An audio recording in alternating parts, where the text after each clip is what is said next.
싫어! 바닥에 드러눕니다. 안 할 거야! 발을 구르고 소리를 지르고 온몸으로 저항해요. 마트 한복판에서, 현관에서, 식탁 앞에서. 이 장면 하루에 몇 번이나 보고 계세요?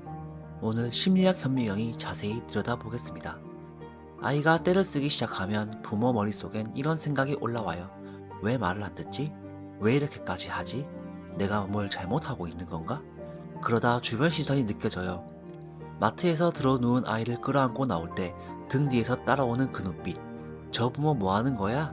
라고 말하는 것 같은 눈빛이요. 그 순간 부모의 자존감은 바닥을 쳐요. 하지만 말씀드릴게요. 아이가 떼를 쓰는 건 부모가 못 키워서가 아니에요. 아이의 뇌가 아직 완성되지 않았기 때문이기도 하고 심리적으로는 지극히 자연스러운 성장통이기도 해요. 지금부터 그 안에서 무슨 일이 벌어지고 있는지 뇌와 마음 양쪽에서 들여다볼게요. 미국의 정신과 의사 다니엘 시겔은 아이의 뇌를 2층 집에 비유했어요. 1층은 뇌관과 변연계예요. 생존을 담당하는 곳이죠. 숨쉬고 심장 뛰고 위험을 감지해요. 이 1층의 핵심이 편도체예요. 뇌의 화재 경보기라고 생각하시면 돼요. 위험하다 싶으면 0.2초 만에 경보를 울려버려요. 의식이 판단하기도 전에 몸이 먼저 반응하게 만들어요. 2층은 전전두엽이에요. 생각하고 판단하고 감정을 조절하는 곳이죠. 그런데 이 2층이 문제예요. 아이에게는 아직 공사 중이거든요. 전전두엽은 25세까지 발달해요. 두세 살짜리 아이 내에서는 거의 작동하지 않아요. 그러면 어떻게 될까요? 아이가 과자를 못 먹게 되거나 장난감을 뺏기면 편도체가 먼저 반응해요. 위험하다! 하고 경보를 울려요. 원래라면 전전두엽이 나서서 잠깐 생각해보자 라고 브레이크를 걸어야 해요. 그런데 그 브레이크가 아직 설치가 안 된 거예요.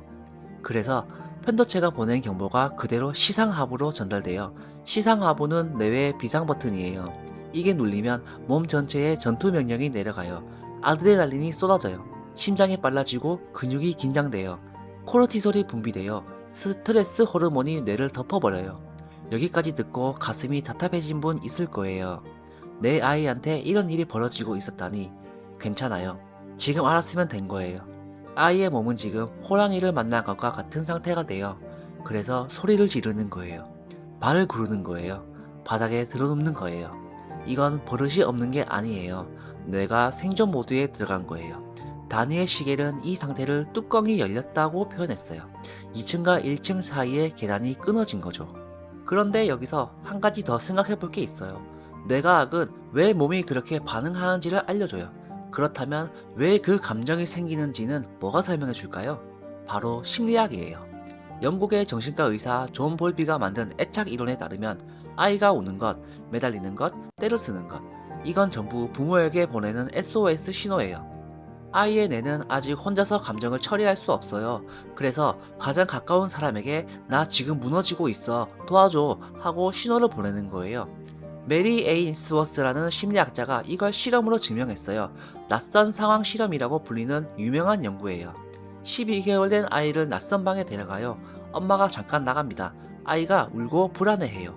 그리고 엄마가 다시 돌아와요. 이때 안정애착 아이는 엄마를 보고 달려가서 안기고 금방 안정을 되찾아요. 엄마가 안정기지이기 때문이에요.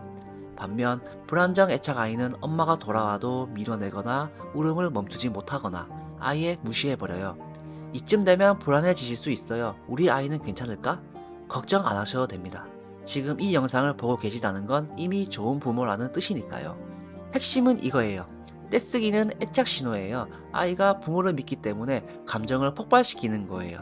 낯선 사람에게는 오히려 안 그래요. 부모니까 안전하니까 터트리는 거예요. 여기에 하나만 더 얹을게요. 미국의 심리학자 에드워드 대시와 리처드 라이언이 만든 자기결정 이론이라는 게 있어요. 사람에게는 세 가지 기본 심리 욕구가 있습니다. 자율성, 유능감, 관계성. 아이도 똑같아요.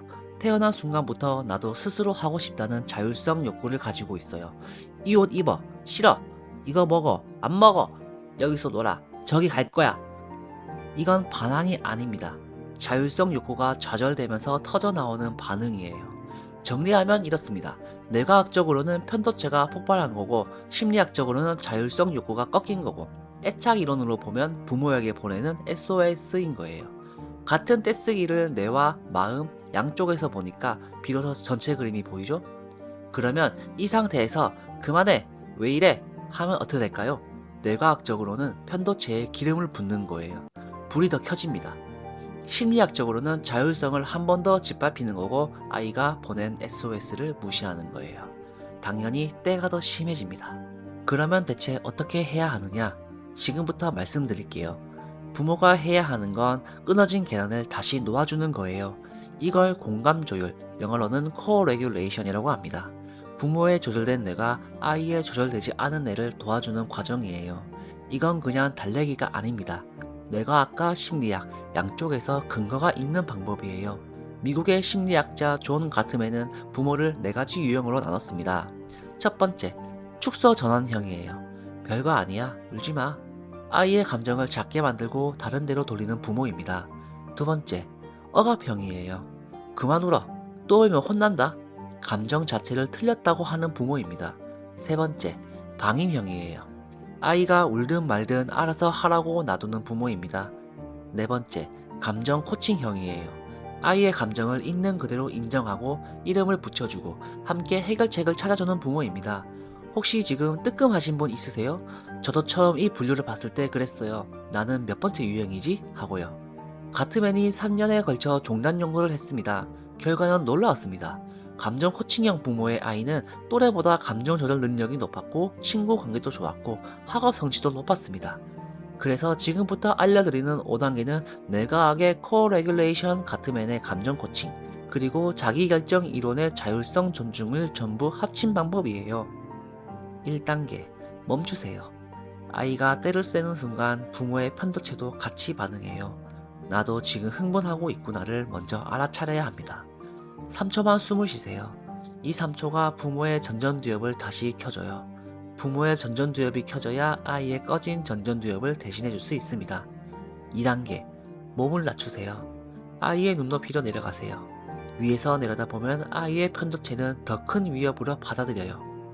같은 눈높이로 내려가는 건 나는 적이 아니야 라는 신호입니다. 애착 이론으로 보면 이 순간 부모가 안전기지로 작동하기 시작하는 거예요. 3단계, 감정에 이름을 붙여주세요. 과자 못 먹어서 속상했구나. 장난감 뺏겨서 화났구나. 심리학에서는 이걸 감정 변명하기, Affect Labeling이라고 합니다.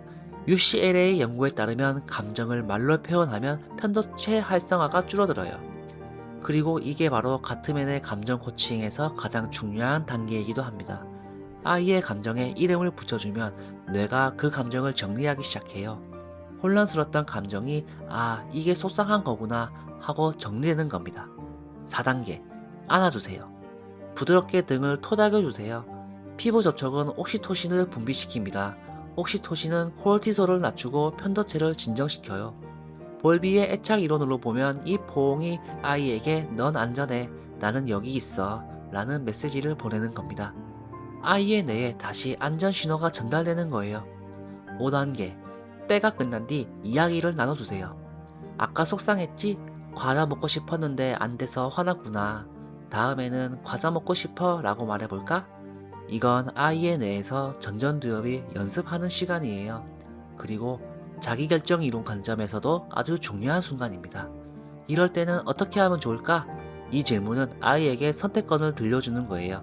자율성을 존중받은 아이는 다음에 같은 상황이 왔을 때 대신 말로 표현할 확률이 높아집니다. 지금 당장 효과가 보이지 않아도 괜찮습니다. 뇌는 매번 조금씩 연결됩니다. 정리하겠습니다. 아이가 때를 쓰면 1단계 멈추고 3초 숨쉬기, 2단계 몸 낮추기, 3단계 감정 이름 붙여주기, 4단계 안아주기, 5단계 끝난 뒤 이야기 나누기. 이 과정이 반복되면 아이의 뇌에 실제 변화가 일어납니다. 전전두엽과 편도체를 연결하는 신경회로가 강화되어 2018년 피츠버그 대학교 연구에서 4, 5세 아이 118명을 관찰했습니다. 좌절 상황에서 높은 감정을 보인 아이들은 억제가지를 할 때 전전두엽이 더 강하게 활성화됐어요. 때를 쓴 경험이 많은 아이일수록 감정을 조절하려는 뇌의 노력이 더 컸다는 뜻입니다. 심리학적으로도 봐도 마찬가지예요. 부모가 감정 코치형으로 반응할 때마다 아이의 안정애착이 강화되고 자율성 욕구가 건강하게 채워집니다. 놀랍지 않습니까? 떼쓰기가 나쁜 게 아니었어요. 떼쓰기는 뇌가 성장하고 있다는 신호이자 아이가 부모에게 보내는 신뢰의 신호입니다. 부모가 해야 할 건 그 성장을 도와주는 것 뿐입니다. 다시 한번 말씀드립니다. 아이가 때를 쓸 때 아이도 힘들어요. 뇌 안에서 전쟁이 벌어지고 있고 마음속에서는 도와줘 라고 외치고 있으니까요. 부모가 그 전쟁터에 함께 서주는 것만으로도 아이의 뇌는 달라지고 아이의 마음도 달라집니다. 오늘 아이가 때를 쓰면 이 한 가지만 기억해 주세요. 멈추고 숨 쉬고 내려가서 이름 붙이고 안아주세요. 그 3초의 멈춤이 아이의 뇌를 바꿉니다. 그리고 부모인 당신의 뇌도 지켜줍니다. 이 영상이 도움이 되셨다면 좋아요와 구독 부탁드립니다. 다음 영상에서는 아이의 자존감을 키우는 말 한마디에 대해 이야기하겠습니다. 심리학 현미경이었습니다. 감사합니다.